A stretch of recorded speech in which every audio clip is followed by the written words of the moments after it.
La familia Juárez está compuesta por 5 integrantes. Sandra está casada con Juan y tiene 3 hijos. Mateo de 5 años de edad, Micaela de 16 años y está embarazada de 30 semanas de gestación de una bebé a la que llamarán Celeste. 2 meses atrás, Juan tuvo un accidente en el auto cuando regresaba del supermercado, por lo que quedó en silla de rueda y con parálisis desde la cintura hasta los pies. Como sufrió un golpe en su cabeza, ha quedado con algunas lesiones neurológicas que le impiden hacer sus tareas cotidianas con rapidez. No obstante, se moviliza por la casa con su silla de ruedas tratando de ayudar a la familia con tareas sencillas en el hogar. Ante esta situación, Sandra le ha solicitado al juez la restricción a su capacidad. Dando lugar el juez a la petición, ha nombrado a Marcela, hermana de Juan, como apoyo en la sentencia. ¿Estamos en situación de poder analizar la capacidad de ejercicio de los integrantes de la familia Juárez? Para poder analizar a cada sujeto, primero tenemos que diferenciar las clasificaciones en cuanto a la capacidad. Por empezar, la capacidad de derecho, también llamada capacidad de goce. Se define como la aptitud de la que goza toda persona humana para ser titular de derechos y deberes jurídicos. Esta capacidad de derecho resulta esencial para apreciar la persona desde el punto de vista del derecho. No se concibe la persona totalmente privada de la titularidad de derechos u obligaciones. En cuanto a la capacidad de ejercicio, es la aptitud o grado de aptitud de las personas para ejercer los derechos de los que se es titular o para ejercer por sí los actos de la vida civil. Es decir, que, en este caso, sí se pudieron adquirir ciertos derechos, pero por alguna situación en especial no se los puede ejercer si no es a través de un representante. El Código Civil y Comercial de la Nación, en su artículo 23, dice que toda persona humana puede ejercer por sí misma sus derechos, excepto las limitaciones expresamente previstas en el Código y en una sentencia judicial. O sea que la capacidad es la regla y la incapacidad es la excepción. La incapacidad de ejercicio resulta del artículo 24, que establece quiénes son los incapaces de ejercicio. Estos son: 1. Las personas por nacer, como es el caso de la bebé Celeste que aún no ha nacido. 2. Las personas que no cuentan con edad y grado de madurez suficiente. En este supuesto quedan comprendidos los hijos de la pareja. Mateo de 5 años y Micaela de 15 años. 3. El declarado incapaz en los términos de la sentencia que lo incapacita, que puede ser una incapacidad absoluta de obrar o relativa, restringida a los términos de la sentencia judicial. En este supuesto quedaría enmarcado Juan, ya que sobre él recae una sentencia de restricción a su capacidad. Ahora bien, si analizamos a esta familia, ¿quién es menor de edad? Es aquel que no ha cumplido 18 años. Los menores se subdividen en 1. Niño, niña, es decir, desde que nace hasta antes de cumplir los 13 años. En este caso, ubicamos a Mateo de 5 años de edad.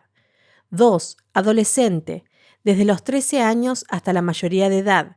En esta categoría ubicamos a Micaela de 16 años. Como regla general, los menores de edad ejercen sus derechos a través de sus representantes legales. Ahora bien, si tienen edad y grado de madurez suficiente, hay actos en los que el ordenamiento les permite hacer expresamente por sí sin necesidad de representación. ¿Qué derechos pueden ejercer los menores?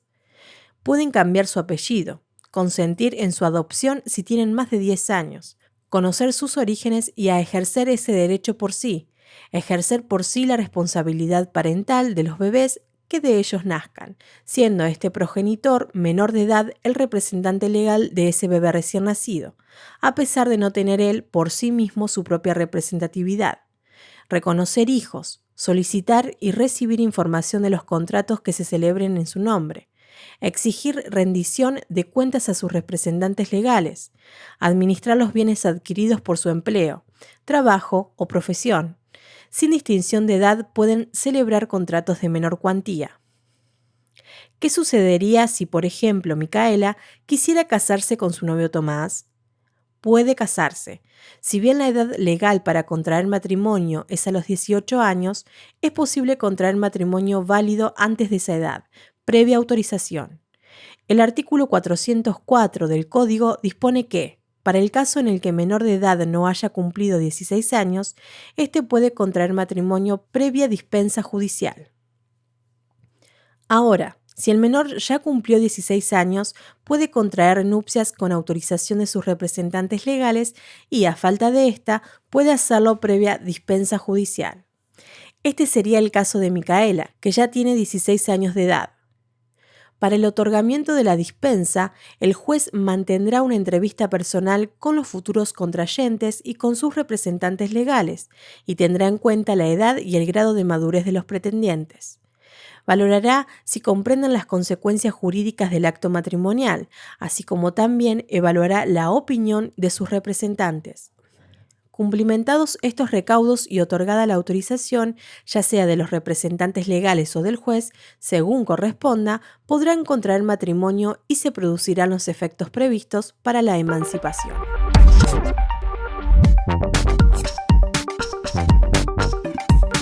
Analicemos juntos este fragmento de la demanda presentada por una madre. Señor juez, Susana Juárez, por derecho propio y en representación de mi hija Mariana González, domiciliados en San Martín 122 de la ciudad de Córdoba, con el patrocinio letrado del doctor Linares Juan y constituyendo domicilio ad litem en Colón 333 de esta misma ciudad, a vuestra señoría como mejor proceda digo. Vengo por el presente a solicitar se declare la capacidad restringida de mi hija y se ordenen las medidas de apoyo necesarias, todo en virtud del artículo 32, 33, 37 y 43 del Código Civil y Comercial de la Nación y la Convención Internacional de los Derechos de las Personas con Discapacidad. ¿Cuándo procede la restricción a la capacidad de una persona o la declaración de incapacidad? Para ello, primero hay que conocer qué reglas generales se aplican para restringir o declarar la incapacidad. La capacidad general de ejercicio de la persona humana se presume aun cuando se encuentre internada en un establecimiento asistencial. Las limitaciones a la capacidad son de carácter excepcional y se imponen siempre en beneficio de la persona.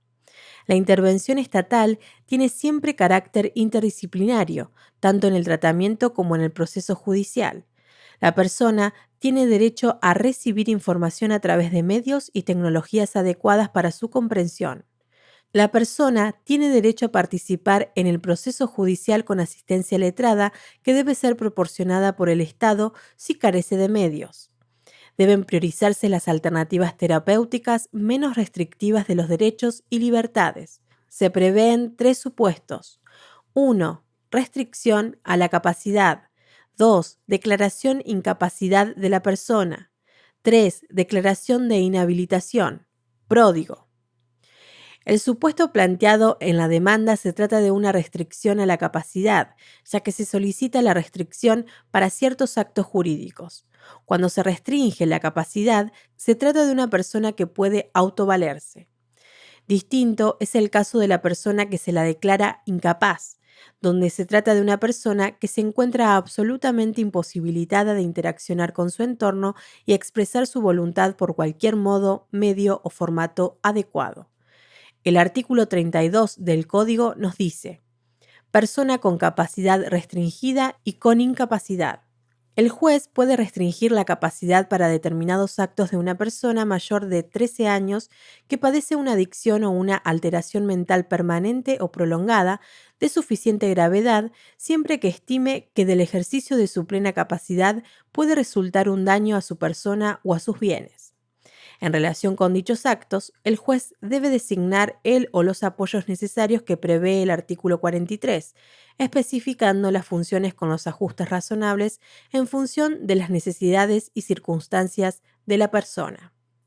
El o los apoyos designados deben promover la autonomía y favorecer las decisiones que respondan a las preferencias de la persona protegida. Pero, ¿qué son los apoyos? Son cualquier medida de carácter judicial o extrajudicial Tienen como fin facilitar la toma de decisiones para dirigir su persona y administrar sus bienes. Promueven la autonomía de la persona. Tienen como fin facilitar la comunicación, comprensión y manifestación de la voluntad. El apoyo, a su vez, puede ser propuesto por el interesado o designado por el juez, y el juez debe detallar los alcances de la designación. La sentencia que restrinja la capacidad y los sistemas de apoyo que se designen deben ser inscriptos en el registro de estado civil y capacidad de las personas. Los apoyos que se designen pueden ser de lo más variados. Pueden consistir en apoyos terapéuticos, de intérpretes, de un curador, de asistencia tecnológica, entre otros. Es decir, cualquier medida de protección destinada a colocar a la persona con discapacidad en pie de igualdad con los demás. En el caso planteado, es la madre quien le solicita al juez la restricción a la capacidad de su hija. ¿Hay algún otro legitimado aparte de los ascendientes para solicitar tales medidas? El artículo 33 del Código Civil y Comercial dispone: están legitimados para solicitar la declaración de incapacidad y de capacidad restringida a. el propio interesado, b. el cónyuge no separado de hecho y el conviviente mientras la convivencia no haya cesado; c. los parientes dentro del cuarto grado, si fueran por afinidad dentro del segundo grado; d. el Ministerio Público. ¿Puede ser revisada la sentencia que restrinja la capacidad? Sí, puede ser revisada en cualquier momento, a instancia del interesado. Asimismo, se impone al juez la carga de impulsar de oficio la revisión de los términos de la sentencia en un plazo no mayor a 3 años, a partir de la realización de nuevas evaluaciones interdisciplinarias y tras haber entrevistado nuevamente en forma personal al interesado, de lo que se desprende el rol activo que se le asigna al juez. En caso de que ello no ocurra, será el Ministerio Público quien deberá instar a que se lleve a cabo la revisión.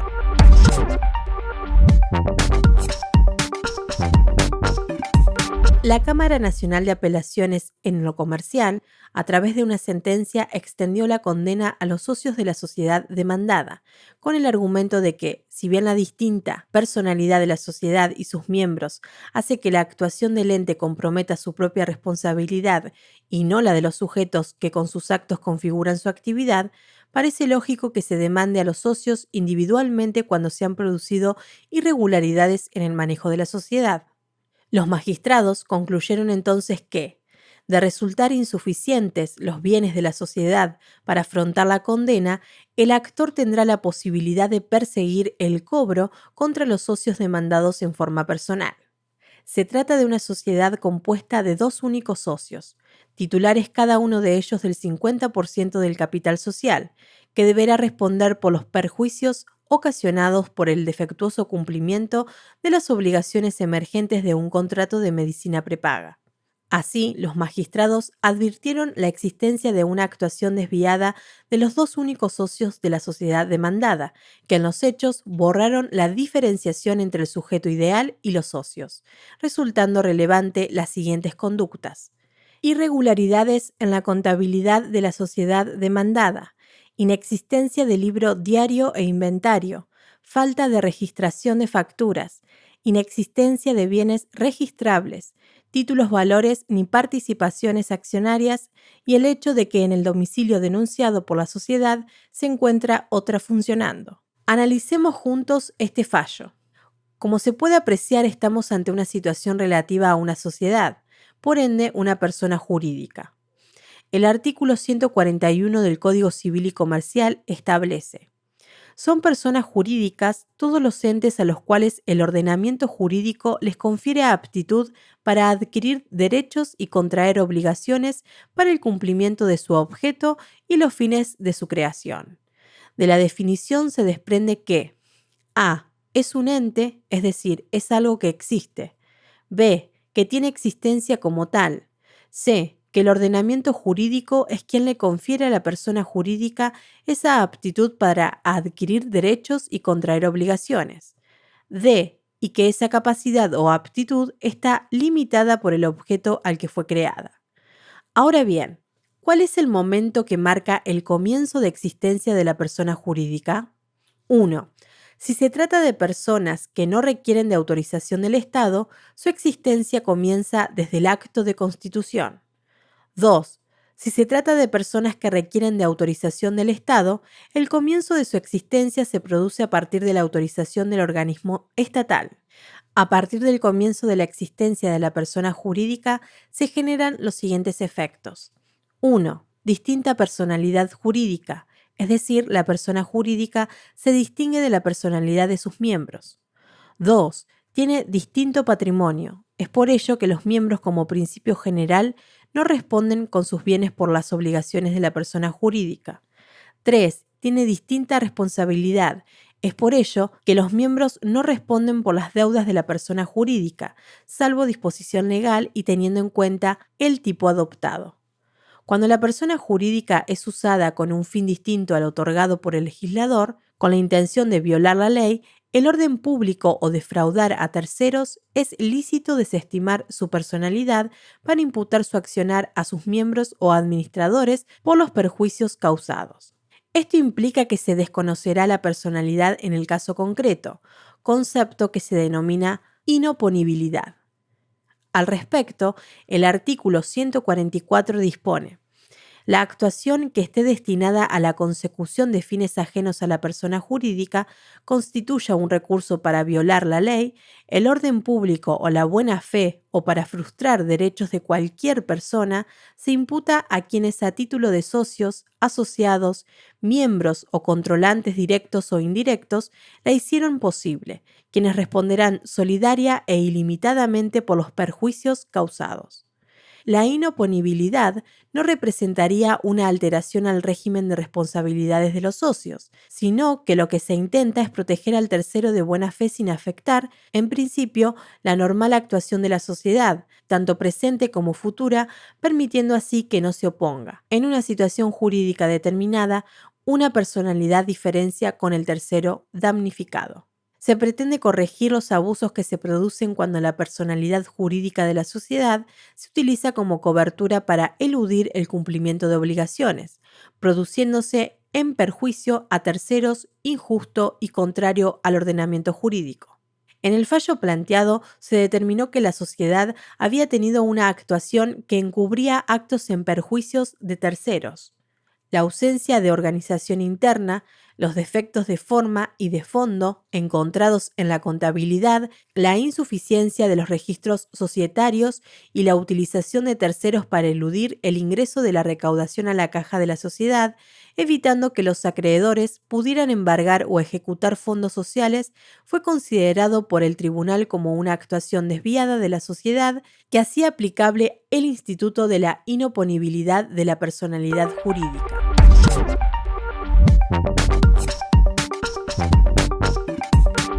Analicemos el siguiente artículo periodístico publicado por el portal Infobae en mayo de 2020.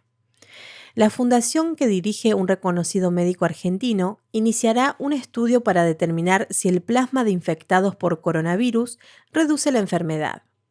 El médico Fernando Pollack, uno de los principales expertos del mundo en enfermedades virales respiratorias, encabeza la Fundación Infant, que desde 2003 a la actualidad realizó investigaciones por valores equivalentes a 1.800 millones de pesos para tratar de solucionar problemas respiratorios de los chicos y las poblaciones vulnerables en la Argentina. En medio de la pandemia de coronavirus, la fundación conducida por Pollack realizará a partir de mañana, con un equipo multidisciplinario de más de 70 personas, un estudio a través del cual se tratará de determinar si el plasma de aquellos que padecieron coronavirus puede detener la progresión a neumonía grave de los que presenten mínimos síntomas de la enfermedad. Para conocer qué clase de persona jurídica es una fundación como Infant, primero debemos repasar cómo se clasifican las personas jurídicas. Las mismas se clasifican en públicas y privadas. Son personas jurídicas públicas a. El Estado Nacional, las provincias, la Ciudad Autónoma de Buenos Aires, los municipios, las entidades autárquicas y las demás organizaciones constituidas en la República a las que el ordenamiento jurídico atribuya ese carácter. B. Los estados extranjeros, las organizaciones a las que el derecho internacional público reconozca personalidad jurídica y toda otra persona jurídica constituida en el extranjero cuyo carácter público resulte de su derecho aplicable. C. La Iglesia Católica. En cambio, son personas jurídicas privadas: A. Las sociedades. B. Las asociaciones civiles. C. Las simples asociaciones. D. Las fundaciones. E. Las iglesias, confesiones, comunidades o entidades religiosas. F. Las mutuales. G. Las cooperativas. H. El consorcio de propiedad horizontal. I. Toda otra contemplada en disposiciones de este código o en otras leyes y cuyo carácter de tal se establece o resulta de su finalidad y normas de funcionamiento. Como se puede apreciar, la Fundación Infant es una persona jurídica privada. Pero, ¿qué son las fundaciones? El artículo 193 del Código Civil y Comercial las define como personas jurídicas que se constituyen con una finalidad de bien común, sin propósito de lucro, mediante el aporte patrimonial de una o más personas, destinado a hacer posibles sus fines. Para existir como tales, requieren necesariamente constituirse mediante instrumento público y solicitar y obtener autorización del Estado para funcionar. Estas personas jurídicas gozan de ciertos atributos, entre ellos el nombre, el domicilio, el patrimonio y la capacidad. El nombre es la designación exclusiva que le corresponde a cada persona que la distingue de las demás, por ejemplo, Fundación Infant. Respecto del atributo domicilio, remite a la indicación genérica de la ciudad, localidad o región donde se ha constituido la sociedad, por ejemplo, Fundación Infant, Buenos Aires, Cava. El domicilio debe diferenciarse de la sede que alude al lugar geográfico concreto o dirección donde se ha instalado la persona jurídica, por ejemplo, sede Fundación Infant, calle Gavilán 94, código 1406, Cava. Respecto del patrimonio como atributo, podemos decir que para el caso de las fundaciones, el artículo 194 del Código Civil y Comercial prescribe que requieren de un patrimonio inicial que posibilite razonablemente el cumplimiento de los fines propuestos estatutariamente, ya que es requisito indispensable para obtener la autorización estatal. A estos efectos, además de los bienes donados efectivamente en el acto constitutivo, se tienen en cuenta los que provengan de compromisos de aportes de integración futura, contraídos por los fundadores o terceros. Respecto de la capacidad como atributo, podemos afirmar que se trata de la aptitud de la persona jurídica para ser titular de las relaciones jurídicas. La capacidad se presenta entonces como un atributo de la personalidad jurídica, como lo es en relación a las personas humanas. En este caso, solo hablamos de capacidad de derecho y no de ejercicio, ya que la persona jurídica siempre obra por medio de sus órganos y representantes. Respecto de la capacidad, es importante destacar lo dispuesto por el artículo 141, que recepta el principio de especialidad.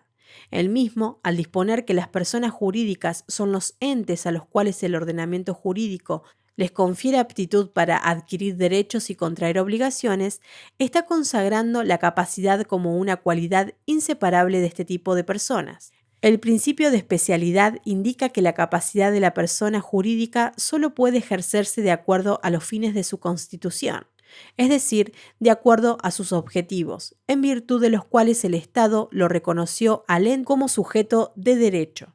Por ende, si tomamos como ejemplo la Fundación Infant, que ha sido creada para la lucha contra enfermedades, no podría ésta dedicarse, por ejemplo, a la actividad financiera, casualmente porque ello implicaría realizar una actividad notoriamente extraña a la actividad altruista que forma su objeto, para la cual fue constituida.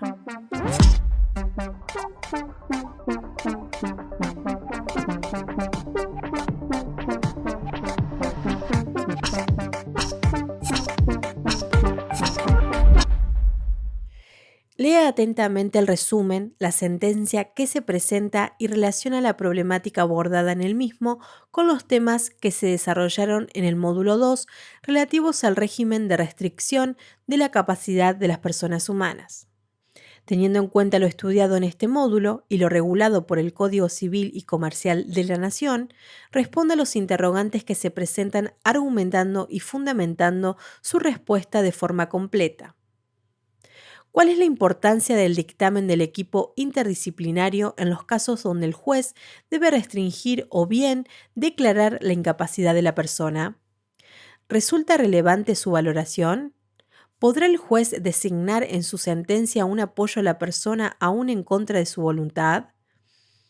Es de suma importancia para resolver la actividad leer atentamente el resumen de la sentencia que se le presenta a los fines poder relacionar su contenido con los conceptos estudiados en el módulo. El Código Civil y Comercial en la sección 1 del libro primero, título 1, capítulo 2, sienta los principios generales en materia de capacidad y establece el régimen jurídico aplicable para los casos de restricción de dicha capacidad. Conocer dichos principios generales le ayudará a realizar la actividad planteada. Luego de leer atentamente el resumen, la sentencia que se presentó, hubo que relacionar la problemática abordada en el mismo con los temas que se desarrollaron en el módulo 2 relativos al régimen de restricción de la capacidad de las personas humanas para responder las preguntas propuestas. Por ejemplo, podríamos responder la primera pregunta afirmando, en un principio, que previo al dictado de la sentencia es imprescindible el dictamen de un equipo interdisciplinario. Este dictamen es una prueba necesaria, pues sin su realización no podrá arribarse luego al dictado de una sentencia válida. Las evaluaciones interdisciplinarias deben proveer elementos para el dictado de la sentencia, por ende resultan trascendentales, tanto en los casos donde se debe restringir la capacidad, como así también cuando se debe revisar una sentencia a los fines de determinar si requiere de algún ajuste. Asimismo, podemos responder la pregunta 2 para comenzar afirmando que el sistema de apoyos no puede imponerse contra la voluntad de la persona titular del derecho. El, la, juez, jueza solamente podrá disponer apoyos sin mediar el expreso consentimiento de la persona en modo excepcional y siempre que concurran los siguientes requisitos. A. En caso de ser absolutamente imprescindible porque se comprobó que del ejercicio de la plena capacidad puede resultar un daño a su persona o a sus bienes. Artículo 32 del Código Civil y Comercial de la Nación. Y B, si fueron absolutamente infructuosos todos los intentos judiciales para que la persona titular del derecho proponga o acepte un sistema de apoyos a lo largo de un plazo razonable.